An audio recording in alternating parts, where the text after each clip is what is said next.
think of, like, you can't threaten a poor man with poverty.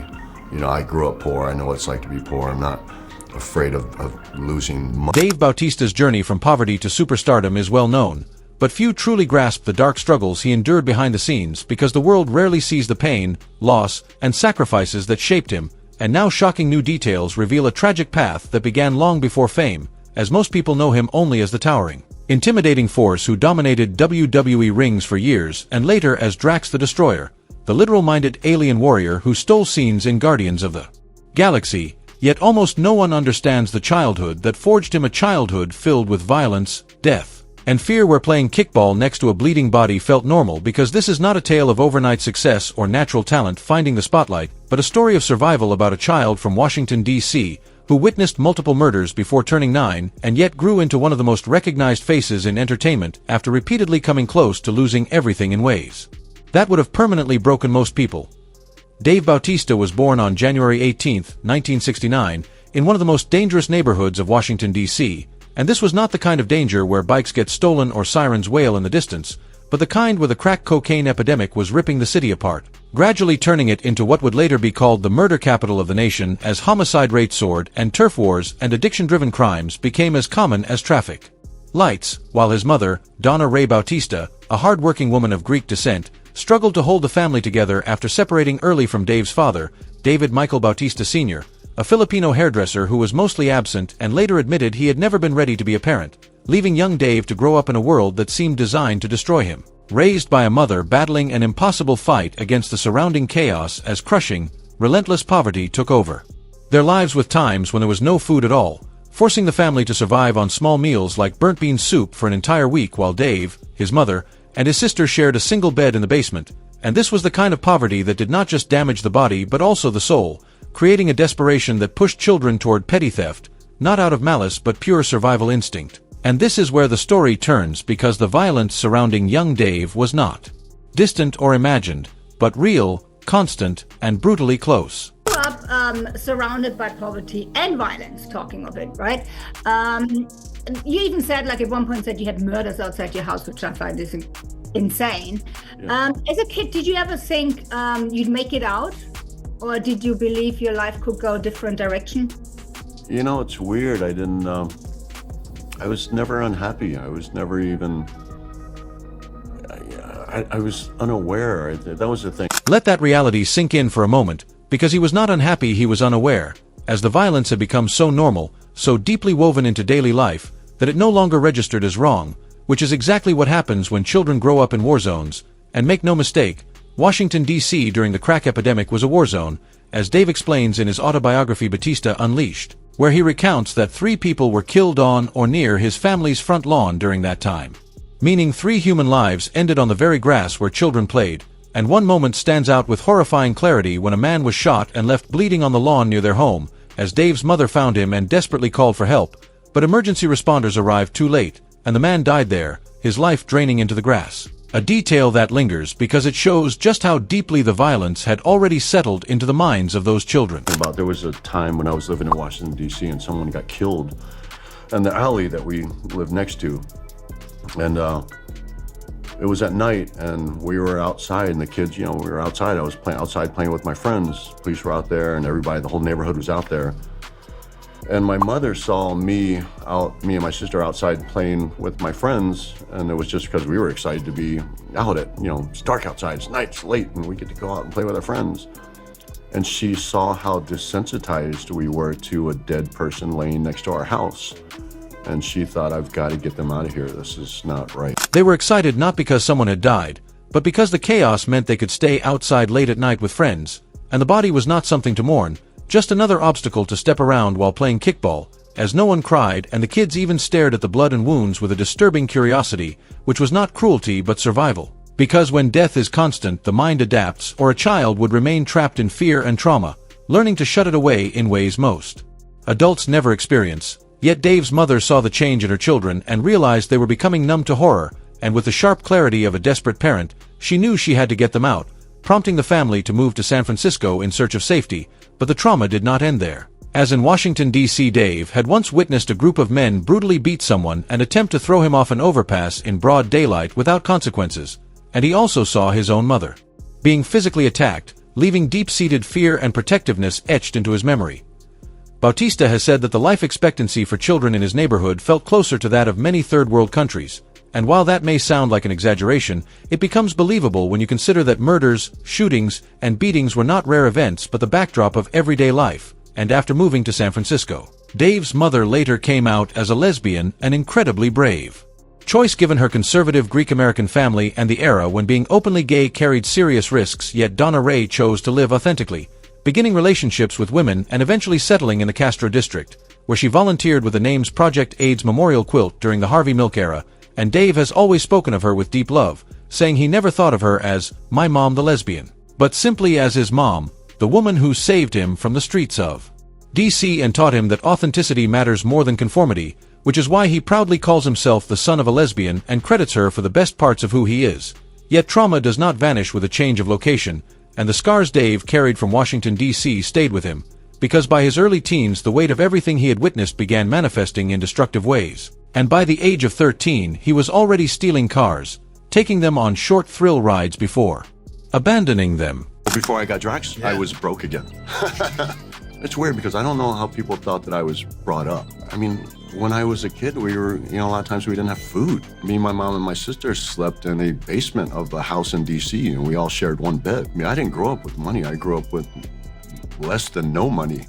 I mean, I had a pretty rough childhood, and I was broke until I was well into my 30s. By the age of 17, he was completely cut off from both parents, living alone and surviving on his own as a teenager, forced to navigate the same dangerous streets that had already claimed so many lives around him, with the road ahead offering only two outcomes: prison or death, with death being the more likely.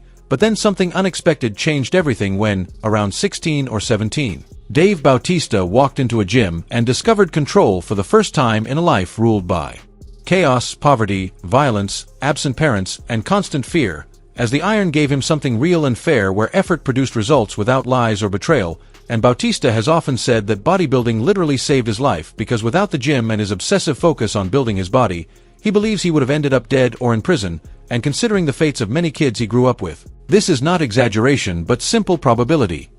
The gym became his sanctuary, where he spent countless hours training, feeling the pain of muscles tearing and rebuilding, and finding satisfaction in watching his body grow strong enough to protect itself and others, giving him purpose while fully immersing himself in a world that kept him occupied and surrounded by people focused on growth instead of destruction.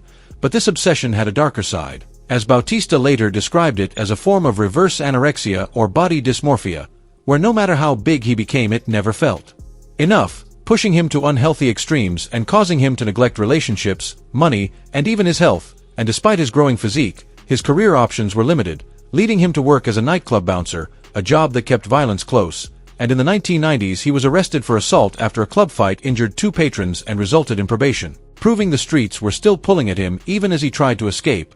Yet through it all, Dave held onto a dream that seemed nearly impossible given where he came from. This is what led me into wrestling. I was broke and said, I gotta make a change. I didn't have many choices because I had no education, high school dropout. And I thought, I'll give wrestling a shot. He dreamed of becoming a professional wrestler, having grown up watching larger-than-life legends like Hulk Hogan and Ric Flair, completely captivated by the spectacle, drama, and powerful characters that made wrestling feel bigger than life itself. It's funny, when I was a kid, and I never hear this answer, but when I was a kid, Warlord was absolutely my favorite wrestler, and it's because he was the most immense human being I'd ever seen in my life. He was massive, and I was just, I was awestruck by him. I was mesmerized by him. He was just so massive. In the late 1990s, at the age of 30, which was extremely late by wrestling standards, Dave aggressively pursued his dream, first trying out at WCW's Power Plant, where he impressed physically but was flatly rejected and told he would never succeed,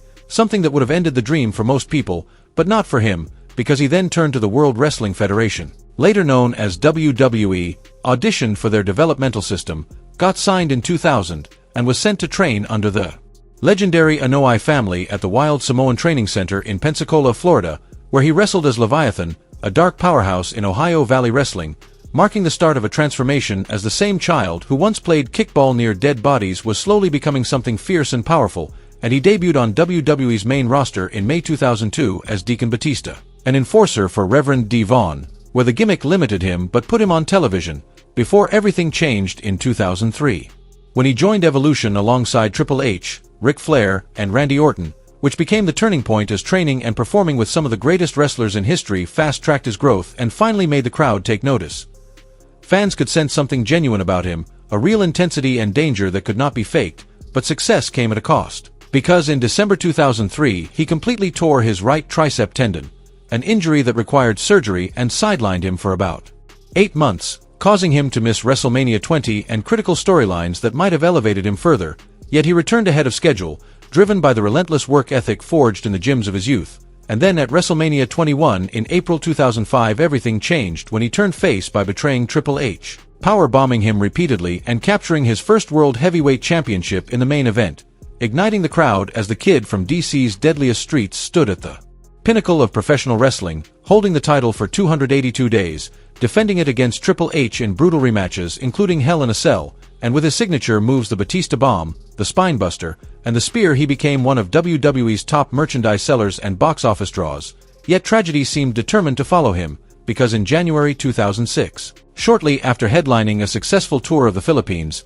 he re-tore the same right tricep during a house show in England. He heard a loud pop and instantly knew his title reign was over, forcing him to vacate the World Heavyweight Championship and ending his dominant run far too soon.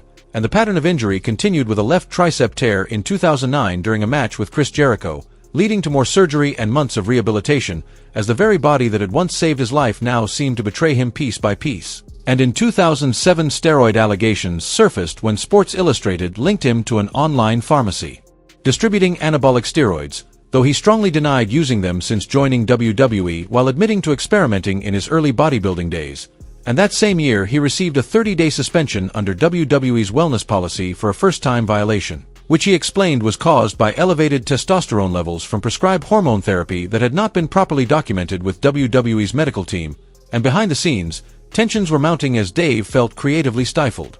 Treated as company property rather than a star with input, with Vince McMahon repeatedly denying his requests for schedule flexibility despite his top draw status, and on top of all this, there was something weighing on him even more heavily than injuries or backstage politics.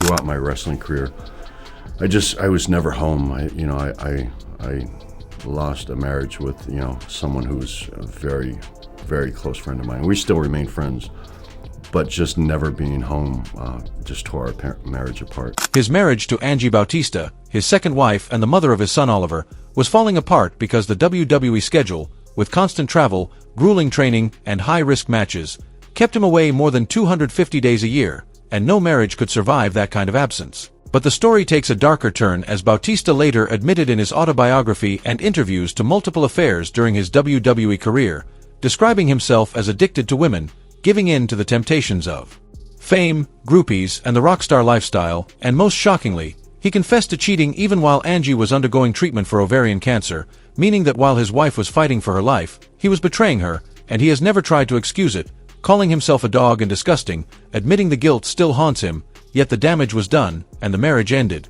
becoming another casualty of fame and the demons it awakens. And in May 2010, at the peak of his in-ring career, Dave Bautista left WWE. He lost an I Quit match to John Cena at Over the Limit, and his contract expired soon after, prompting him to walk away from wrestling and announce he was done in order to focus on Hollywood. But what followed was 3 years of intense struggle, going from destroyer to survivor. Because when Dave Bautista left WWE in 2010, he had millions in savings, a huge fan base, and what seemed like endless Hollywood potential, yet after moving to Los Angeles with full confidence, he quickly realized that his fame and imposing presence did not guarantee success, as Hollywood saw him as just a wrestler trying to act, limiting him to low-paying indie films and minor roles, with early credits in forgettable movies like Wrong Side of Town, House of the Rising Sun, and The Scorpion King 3, Battle for Redemption, which neither brought significant income nor provided real momentum. Think, you can't threaten a poor man with poverty. I grew up poor. I know what it's like to be poor. I'm not afraid of losing money. It means nothing to me. I will wrestle in backyards in front of 10 people if I have to make a living. Within a few years, Dave's financial situation had plunged drastically, as his savings were drained by the high cost of living in Los Angeles, agent fees, acting classes, and the lack of steady work, and by around 2012 or 2013, he couldn't even cover basic bills, including rent, leading to eviction and a temporary move-in with friends. as the man who once stood in arenas before millions of screaming fans was now couch surfing, questioning whether he had made an irreversible mistake, while the IRS pursued him for unpaid amounts from his WWE earnings, and to survive he had to sell personal possessions from his wrestling glory days, including championship replica belts, ring-worn gear, signed memorabilia, luxury watches, and vehicles, watching pieces of his hard-earned legacy disappear to pay immediate debts, and he has described having nothing left, feeling genuine fear about the future, marking rock bottom, because the kid from DC's deadliest streets who had reached the pinnacle of professional wrestling was now broke, alone, and witnessing his dreams collapse. But Dave Bautista had survived far worse, having played kickball next to corpses and endured a childhood of poverty that made his current struggles seem almost comfortable by comparison, and he refused to return to wrestling out of desperation, as that would have been admitting defeat. Until in 2013 director James Gunn took a chance on him while casting a relatively unknown Marvel project called Guardians of the Galaxy, needing someone for Drax the Destroyer, a literal-minded, vengeance-driven alien warrior with a tragic past. And though names like Jason Momoa and Isaiah Mustafa were considered, Dave learned of the audition and prepared obsessively. But what set him apart from every other muscular actor vying for the role was that he delivered a dramatic monologue showing emotional depth rather than just physical intimidation, drawing on his own experiences of loss and pain to express Drax's grief over his murdered family, and he got the role, which changed everything, as Guardians of the Galaxy became a massive surprise hit in 2014, grossing over $770 million worldwide, and Dave's Drax instantly became a fan favorite for his literal interpretations, witty lines like, "Nothing goes over my head. My reflexes are too fast," and the surprising tenderness beneath the warrior exterior. And what truly makes Bautista different from other wrestlers crossing into Hollywood is that he didn't want to be just an action star, he wanted to be an actor. Going into acting was something very different, and I never, ever planned on being an action star. I actually just wanted to be an actor. I actually didn't want to be an action star. I thought that was an easy mold to fit in. And now, I want to be an action star. He deliberately sought out diverse, non-action roles to showcase his range, playing the villainous Hinks in Inspector, the compassionate replicant Sapper Morton in Blade Runner 2049, and the gentle giant Leonard in Knock at the Cabin, with each role revealing vulnerability, tenderness, and emotional depth that his massive frame seemed to contradict. And he turned down parts in franchises like Fast and Furious and rumored DC projects because they felt too similar to Drax or his wrestling persona.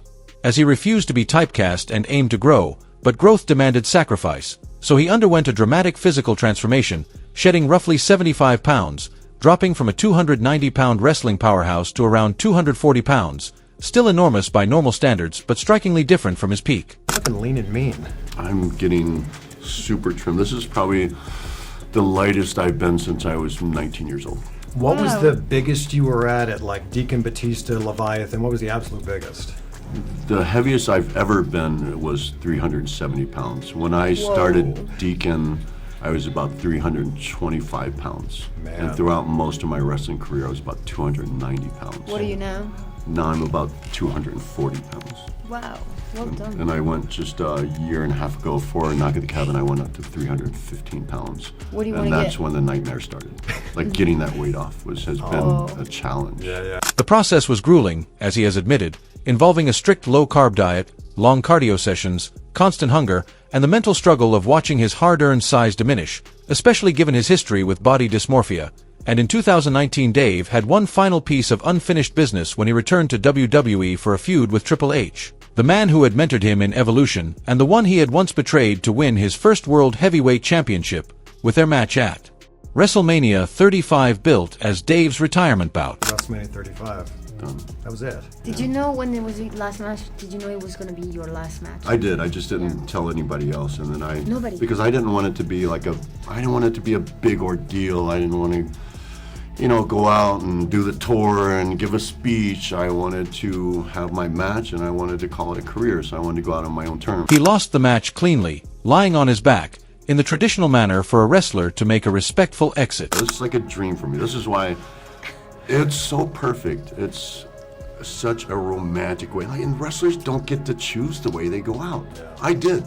I went out on my own terms, the way I wanted, with the guy I wanted to go out with. Yeah. And I will never tarnish that. Today, at 56 years old, Dave Bautista has found something he never had as a child: peace, with his dogs serving as his happy place, rescued animals he supports passionately by donating generously to shelters and no-kill facilities, and he continues to be a vocal advocate for LGBTQ+ rights, honoring his mother's courage and legacy. I feel most content at home with my dogs, like playing with my dogs, waking up every morning in my own bed and seeing my dogs, jump up on the bed and lick my face and want to go outside for a walk and wagging their tails. Like, that's my happy place. He has been married 3 times and divorced 3 times, admitting to addictions not to substances but to fame, validation, and women, confessing to being a poor husband, missing his children's milestones, and putting his career above everything that should have mattered more.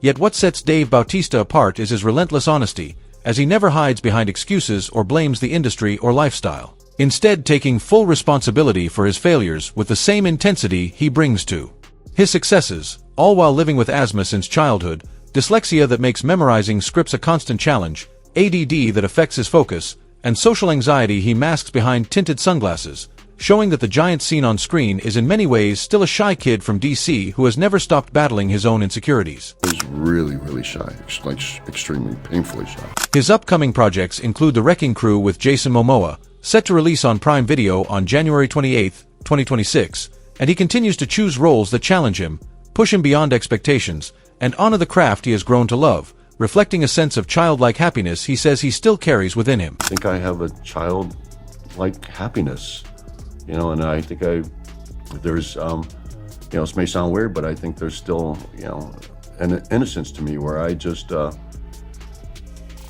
an optimistic person, and I want to believe in people. Like, I want to believe in the best in people and human nature. The kid who played kickball next to dead bodies, the teenager who stole cars and dropped out of high school, the bouncer who was arrested for assault, the wrestler who destroyed his marriages, the actor who went completely broke, he survived it all, and somehow, against all odds, he still believes in the goodness of people, still finds joy in simple things like dogs wagging their tails, kids walking home from school, or a well-told story on screen. And that is not tragedy, that is triumph. That is Dave Bautista. Thank you for watching, and if you enjoyed this video, click on one of the boxes on your screen to watch more similar content.